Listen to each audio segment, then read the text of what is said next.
We're in 74b, and we're at the Mishnah. If you admit to a crime that carries the penalty of a knas, then you are exempt from the payment of the knas. Similarly, a single witness is not sufficient to make anyone pay money.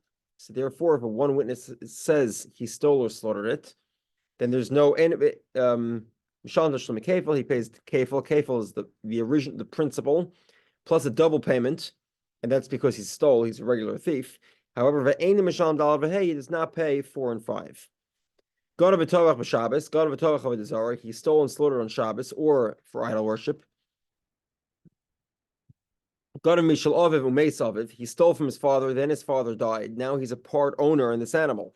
And then and then he slaughtered it or sold. Or Ganav, he stole it for Hikdish and it was sanctified. And then he slaughtered or sold it. You pay kefil, but not 4 and 5. Why not? In the case where you slaughter to idol worship or on Shabbos, it's kamla b'derabinei. You get a capital punishment instead of paying 4 and 5. And the other two cases where you're a part owner when you sold it because this guy's father passed away, the thief's father passed away, and he inherits his father, so he's a part owner, or he sanctified the animal. There's no payment of dollar v'hei because he's not slaughtering or selling an animal that belongs.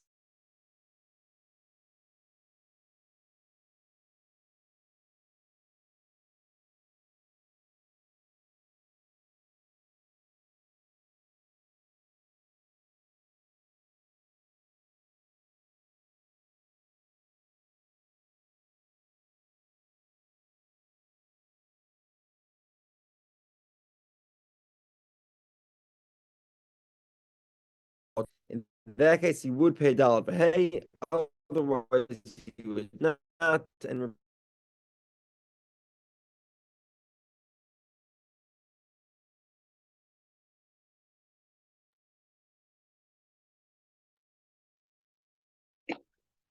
losing you here, Rabbi. Okay.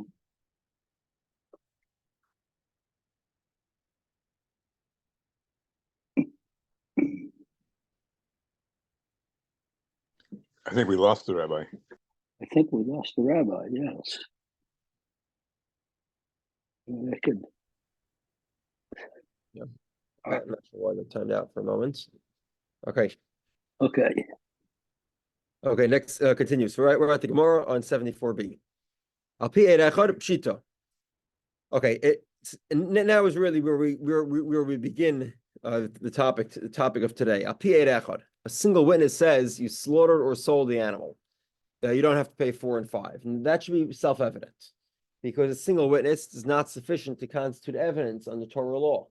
There's no evidence that you sold or slaughtered it. There's no reason why you should have to pay 4 and 5. So the Gemara says pshita, that seems to be obvious.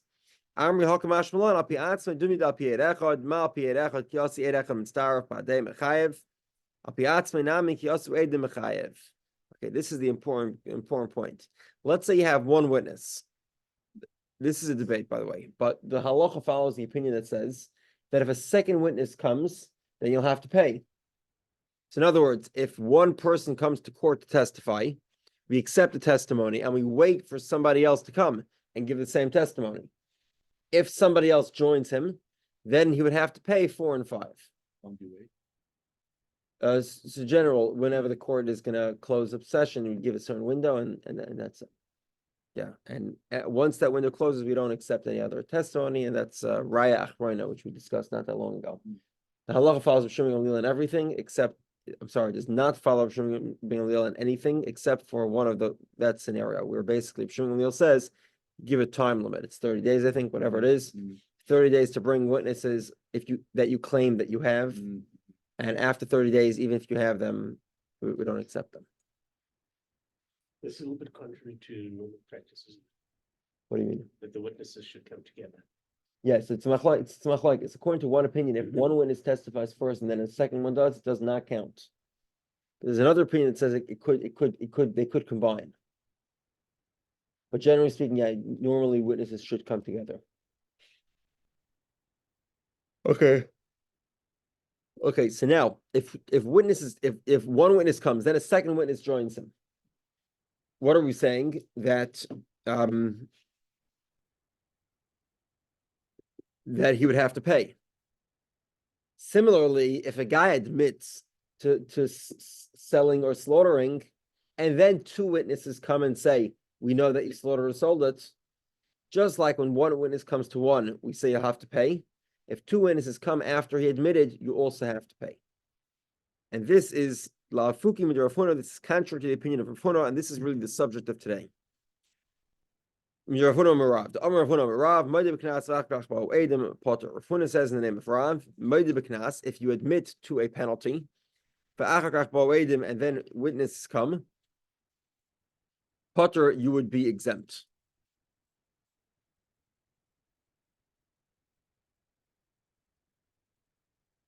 Rav Huna says once you admit to it in front of the court, you no longer have to pay. And our Mishnah seems to contradict that. Our Mishnah seems to say that no, even if you admit to slaughtering or selling it, if witnesses could come afterwards, then you would have to pay. And this is where we continue. Gufa, what's the original statement? Rav Huna says basically once you admit, you're exempt from a penalty, and that's sort of a permanent exemption. It's not a technical exemption. It's not just, well, if you admit we don't have testimony, we can't give you a penalty. It's moreover, once you admit, you permanently exempt yourself from that penalty. Which is also because you can give your money away. Yeah, but you can't give it away in a penalty. In other words, you can give your money. If I say that I owe you money, then yeah.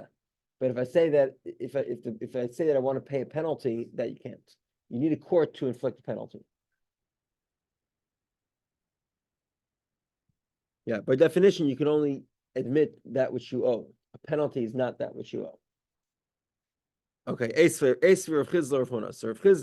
Rav Huna is contradicted by the Mishnah. We'll soon see, more of a discussion at length.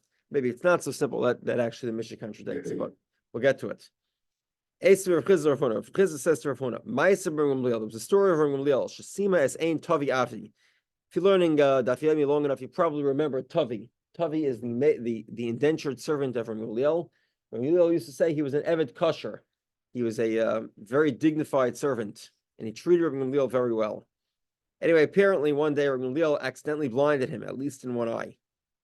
And he was very happy that Tavi, presumably he wasn't happy about what happened, but he seems to have been very happy that Tavi would leave. Now, why didn't he free Tavi by himself? Why did he have to wait to blind him by mistake?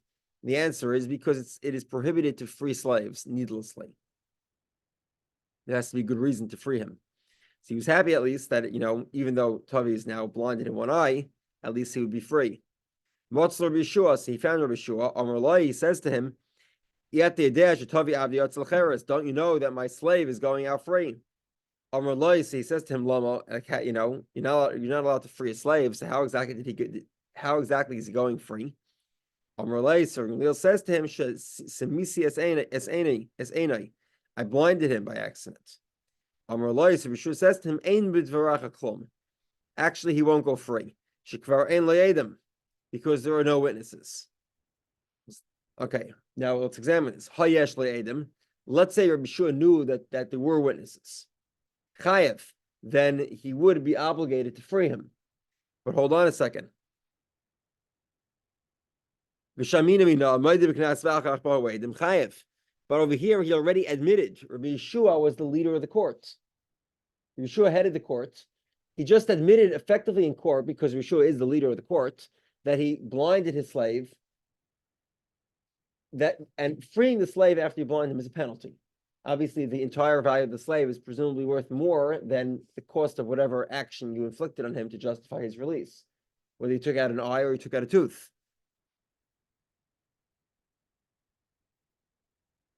One second.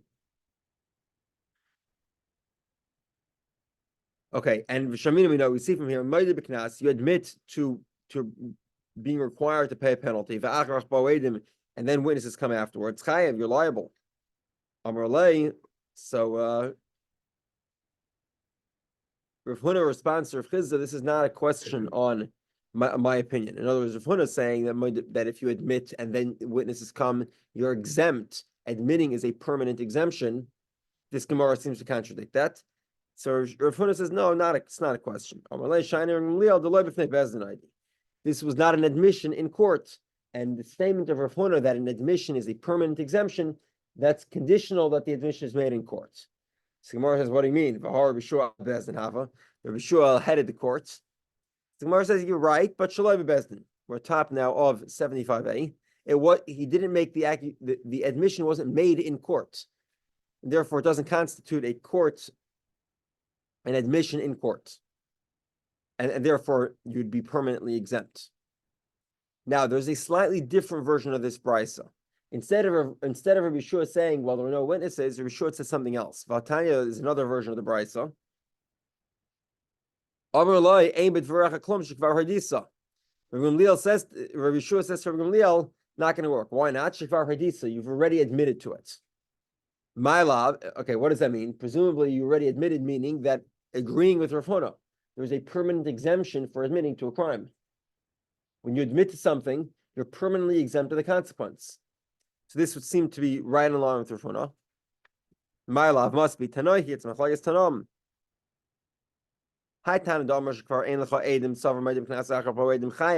The opinion that says that Rabbi Shua told him because there are no witnesses, that opinion says that if there would have been an admission of a crime, that opinion says even though Rav Gamliel's admission did constitute a court admission, it doesn't make a difference because if witnesses come afterwards, it's admitting to a crime is not a permanent exemption. Is not. And therefore, if witnesses come, you would be chayev, liable. Okay, the other opinion that says, Rabbi Shua says you're already admitted, and therefore you're permanently exempt. Presumably, he says that admitting to a crime is a permanent exemption. Potter. You're exempt. So the Gemara says, not necessarily. Potter.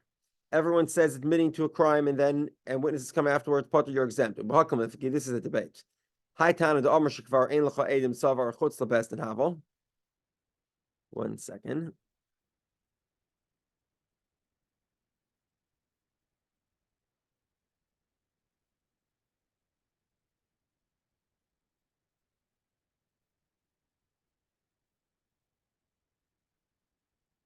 One second.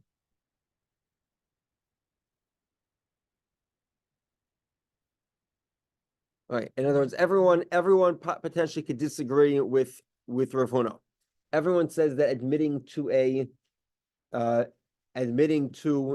crime does not constitute a permanent exemption.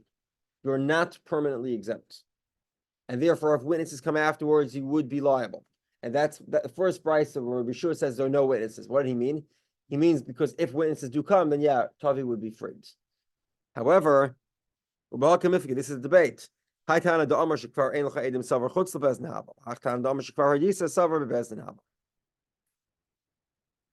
sorry, I just botched that one. Hold on.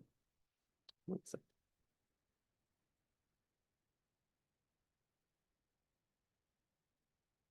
Take that back. Sorry. The final resolution is I misspoke. The final resolution is that everyone would agree to Rav Huna. Rav Huna says that admitting is potter, meaning admitting is a permanent exemption. If admitting is a permanent exemption, so the brisa that says that Rabbi Shua says to Rabbi Gamliel, you're so happy Tavi is going to be released. Sorry, he's not going to be released. Why? Because you admitted. Oh, that brisa makes a lot of sense. You admitted. The other brisa that says because there are no witnesses, meaning if witnesses would come, he would be freed. That brisa says the admission wasn't an admission in court. So the debate between the two opinions is an admission to the head of the court, but outside of court, considered an in-court admission. The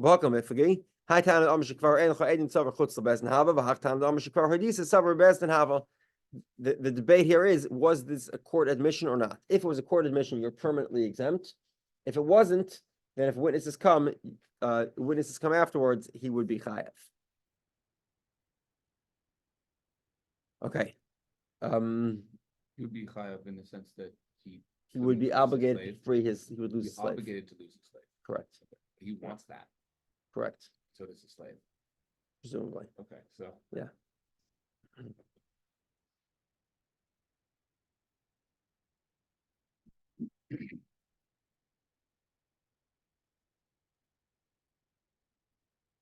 Okay, let's continue. Are we together on Zoom? Is everything clear? Two opinions?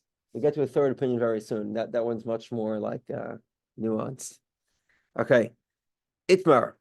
Let's see. Rav Amar Potter or Shmuel Amar Chayev. So machlokes here between Rav and Shmuel. Rav says you're exempt. Rav goes with the opinion of Rav Huna. Admitting to a crime is a permanent exemption. And Shmuel says no, not necessarily. If witnesses come afterwards, you're chayav. It's a temporary exemption. In other words, the minimum, according to Rav, you think of moed b'knas, admission to a penalty is an exemption. Where Shmuel says it's not an exemption, it's a technical problem. You cannot give yourself a penalty. You can admit to owing a person money. You can admit, but you can't admit to being required to get lashes. Doesn't work that way. A court has to administer the lashes based on testimony. You can't admit to it. Similarly, you can't admit to paying a knas, a penalty. It's a court ordained penalty. They need evidence. You can't admit to it. This penalty is losing your slave. That one, or there could be penalties of kafel is a penalty, double payment is a penalty. Anything where you're paying either a fixed amount or more than you damaged, and in some cases even less than you damaged. So if you came forward and you said, "I did this thing. I did this. I stole. I need to pay kafel. I need to do this." You are No, not no allowed kafel. to. No kafel. Yeah, only Karen, principle. No kafel. Okay. So Rav says you're exempt. Shmuel says chayav. Rabbi Bar Eloi, my time with Rav. So Rav Bar Eloi explains what's the opinion of Rav. In a nutshell, the opinion is like the machlokes is like this. There are two verses that seem to imply that if you admit to a crime, you are exempt. Shmuel says there's only one verse. There's only one verse. And what the Torah is saying is that a penalty is administered by courts. You can't invoke your own penalty. It doesn't work that way. You need a court process. The court needs evidence, and your own testimony is not sufficient. That's the opinion of Shmuel. Shmuel is a very simplistic type of opinion. It's not an exemption. It's that it's a court ordained penalty. You can't invoke it on your own. However, Rav says that there are two verses that both exempt you from a penalty. Well, why do you need two verses? One is enough. Obviously, it's not just that admitting is not sufficient evidence for a court to invoke a penalty, but that admitting itself is an exemption. There's a permanent exemption to admitting to a crime. Together? Okay, so that's basically the next few lines. Okay, my time to Rav. What's the reason of Rav? So Rav says, this verse is talking about a stolen object. This is a doubled phrase. Himotzi means it was found, and timotzi means it was determined, which basically is the same thing. Okay, what does that mean? Meaning that you only pay kafel if it was found by witnesses and determined by a court, not that he admitted. If you admitted to stealing something, well, no penalty of kafel. Well, in second, if I already know that kafel, that you're exempt from a penalty, if you admit, the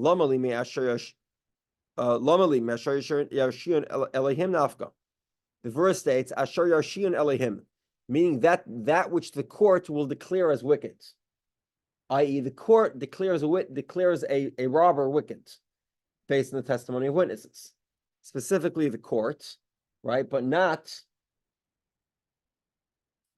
specifically the court, but not any individual. And your own admission cannot be used to require you to pay a penalty. Why is the Torah repeat itself twice? Admitting to a crime is a permanent exemption. Even if witnesses come afterwards, you'd still be exempt. Shmuel says no, there's only one verse, Asher Yashiyun Elohim, the court will make you pay, meaning but you can't make yourself pay. What about the fact if he matzi timatze? I'm not going to go rehash this long Gemara about klal prat klal and riba mi'at riba and klal prat klal. If you remember that the Gemara I'm referring to, we were trying to find a source that a regular thief pays kefil. There was two verses. One verse was about a shomer, and the other shomer meaning a watchman who claimed an item was stolen and he is the thief. And the other verse was about a thief himself.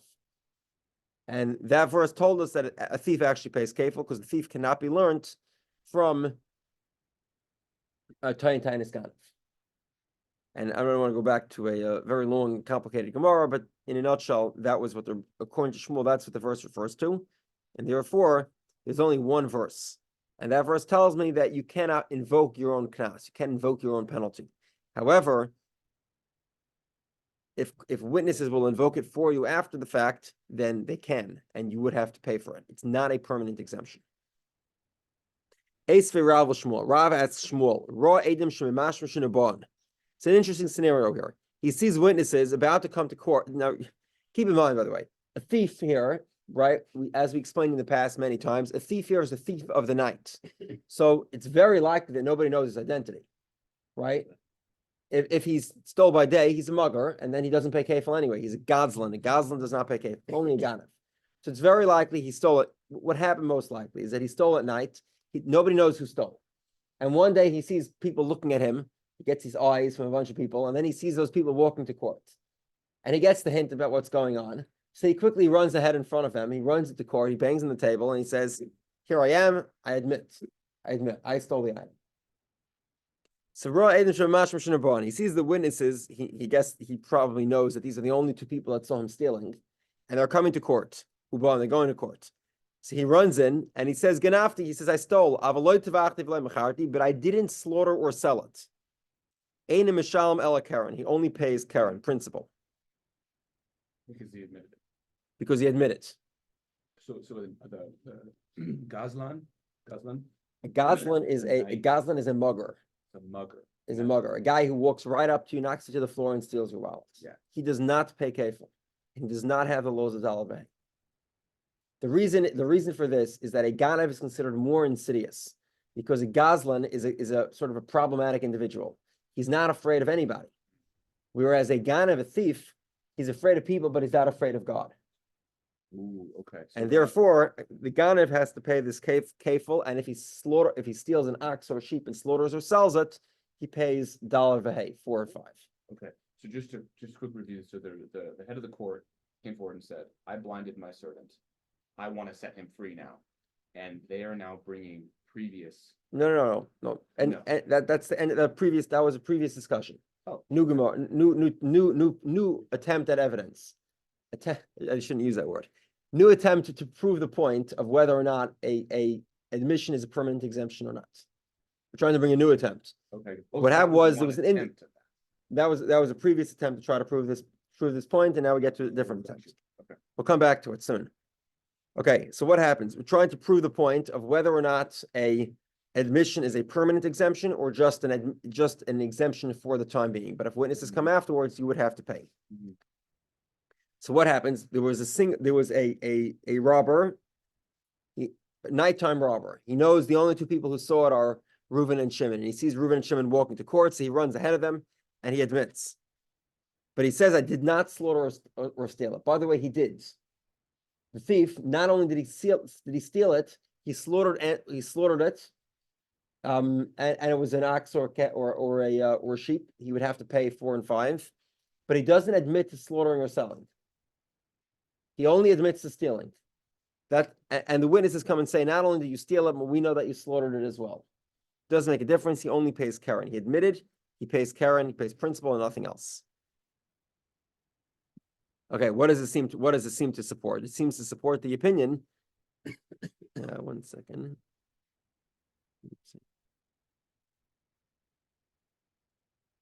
That an admission is a permanent exemption.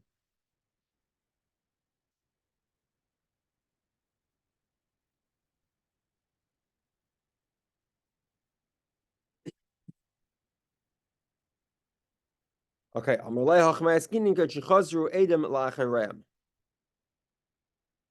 okay, so the Gemara says, what happened was the guy sees the witnesses coming to court, so he admits in court. And the presumption of the Gemara is that the witnesses came to court 2 minutes later and then testified. So Gemara says, no, that presumption is wrong. They actually, as soon as they saw the guy running to court, they turned around, turned on their heels and walked away. Because the guy's admitting, well, they don't need the testimony, so they didn't actually get to court. So the Gemara says, not quite. But look at the end of the brayso. Rabbi Elazar the son of Rabbi Shimon says, Yevayu Edim via Idu. Rabbi Elazar Shimon says, let the witnesses come and testify. Why should they come and testify? Because if they do come and testify, he will have to pay. The thief will eat, despite his admission, he will still have to pay kefil 4 and 5.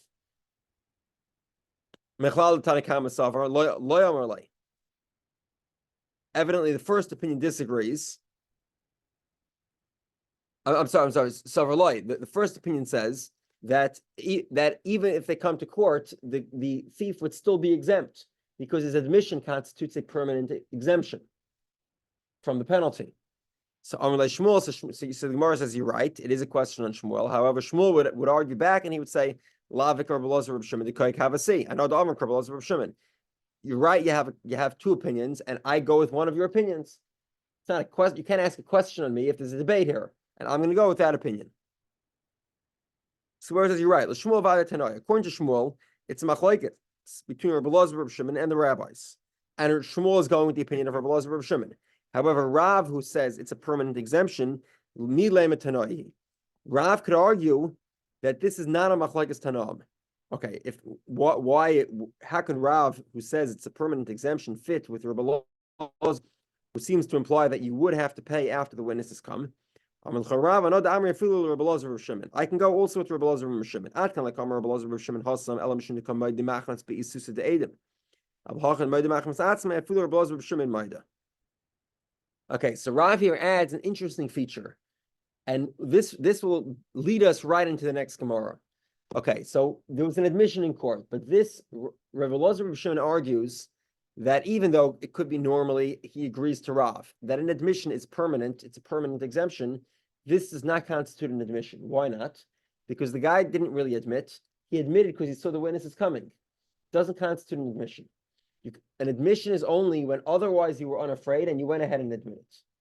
If you admit just because you're afraid that they're going to have to make you pay 4 and 5, then even if they come to court, you'll still have to pay 4 and 5.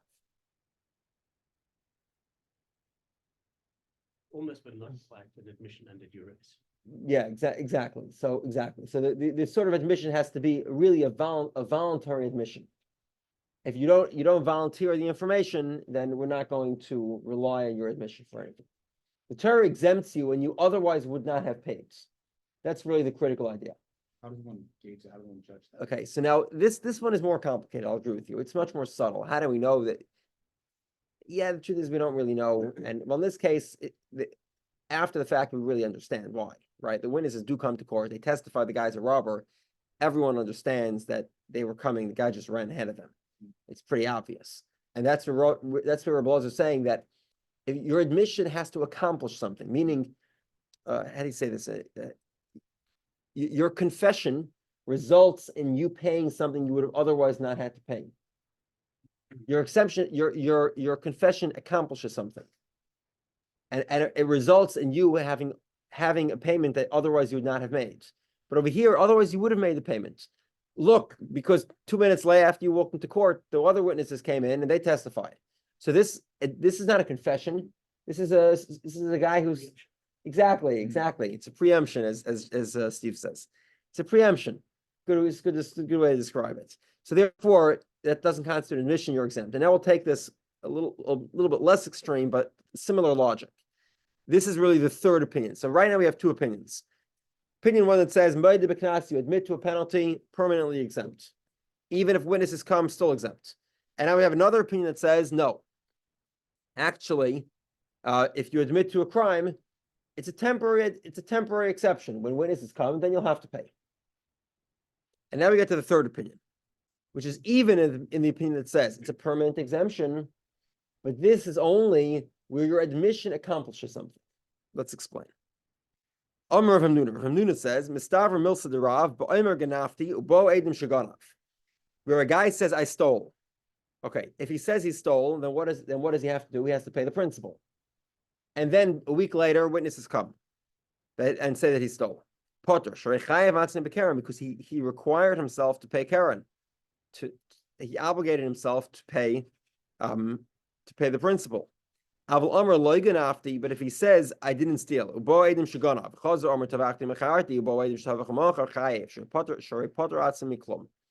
okay, a guy stole, and he did not admit to stealing, and witnesses come and say he stole. And then as soon as the witnesses come, he says, oh, by the way, I slaughtered or stole it. What's the consequence at that point in time to him admitting that he slaughtered it? No consequences. If you steal an animal and you slaughter it, you don't pay anything extra. You steal a sheep and you slaughter it, you don't pay anything. You still pay the regular, in this case, he would pay Karen plus Kefil, principal and a double payment. The fact that he admits to slaughtering it results in zero consequences to him. This is not an admission. As Steve says, this is a preemption. He wants to avoid now, because he knows that there are witnesses that saw him slaughter it. He wants to avoid those consequences. That's why he's admitting. But his admission carries no consequence with it. There's nothing, he didn't do anything with his admission. He didn't have to pay anything. There was no consequence of his admission. So therefore, that's not an admission, and it doesn't count. Now, as a matter of fact, the Gemara points out, Rava says to Rav Hamnuna, we cut the feet off of the elders of Rav. In other words, Rav Hamnuna is making an inaccurate statement. The Harab Gamliel poiter atzim miklum hava v'ka'amar le Rav Chizar of Huna v'loy kamashani le.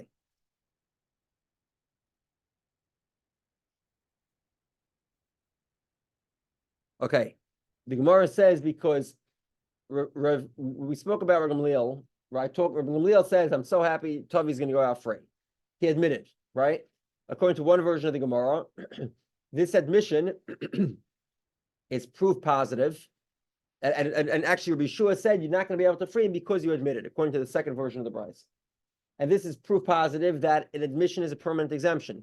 It's just one problem. What's the consequence of Rabbi Gamliel saying I accidentally blinded my slave? There's no consequence whatsoever.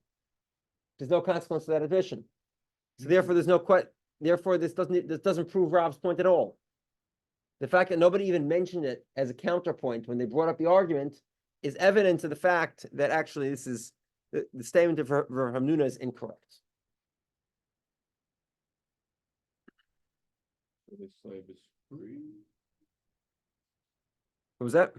Oh, just saying. So this slave is free. The slave's not free. So in the case of, there are two versions of the Brisa. According to one version of the Brisa, the version that was just mentioned, because Rav Gamliel admitted his slave will never be free because of that action. Yes. According to the other version, it's only temporary. So if witnesses come, then he would be freed. Within that time. Right, but either way, nobody brought up the possibility that this is not an admission at all, because there's no consequence to Rav Gamliel for admitting anything. This clearly undermines the point of Rav Hamnuna.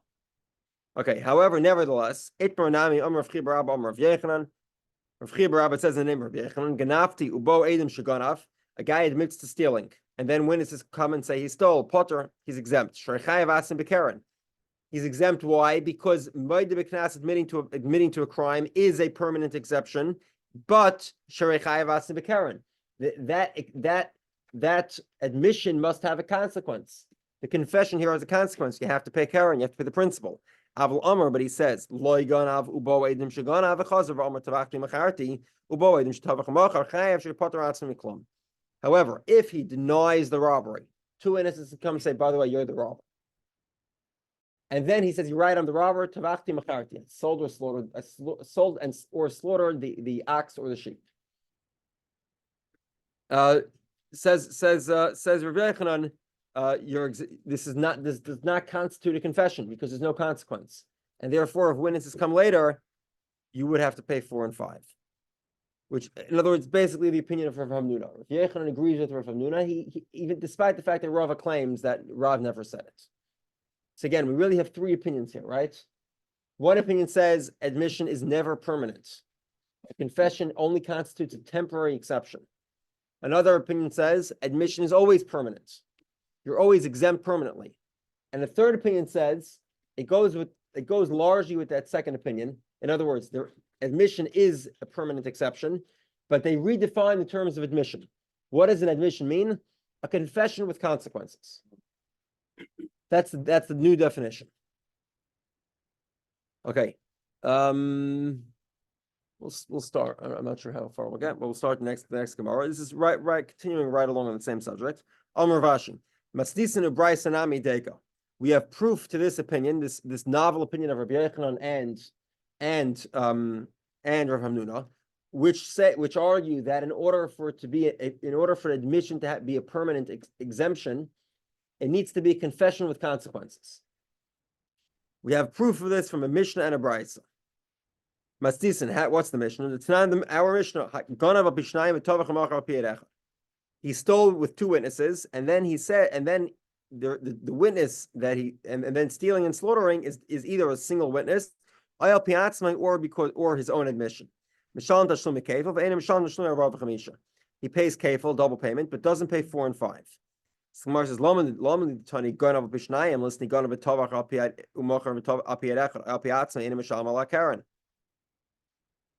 okay, why does the Mishnah pick on an example of tvicha? The debate between him and either he admits or there's a single witness that says he's liable for slaughtering it. Why doesn't the Mishnah pick on the scenario of stealing, where same story? Either he admits to stealing or a single witness says that he stole. And the halacha is that he is exempt from kefil. Elalav, it must be hakamash malan. This is the reason, because gano al pishnayim v'tovach al piyed echad al piyatzmai hudolei mechayev atzim keren. I'm sorry, hudolei mechayev.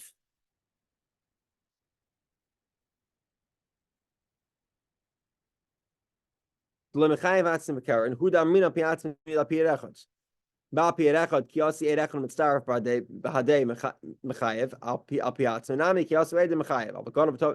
basically, in other words, because we said that the law of admitting is the same as the law of a single witness. The law of a single witness is that if another witness joins him, you'll have to pay. Similarly, the law of admitting is that if two witnesses come and say that you slaughtered the animal, you would have to pay.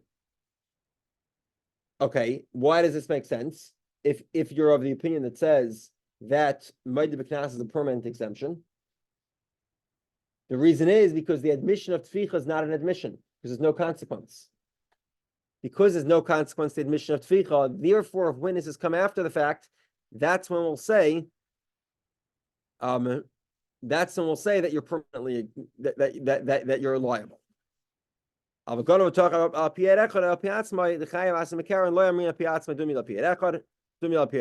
if, on the other hand, he admits that the item was stolen, and then witnesses come and say that it was stolen, then he would not have to pay kefil, according to this opinion. Why? Because its admission carried a consequence. The consequence was paying the principal, the parent.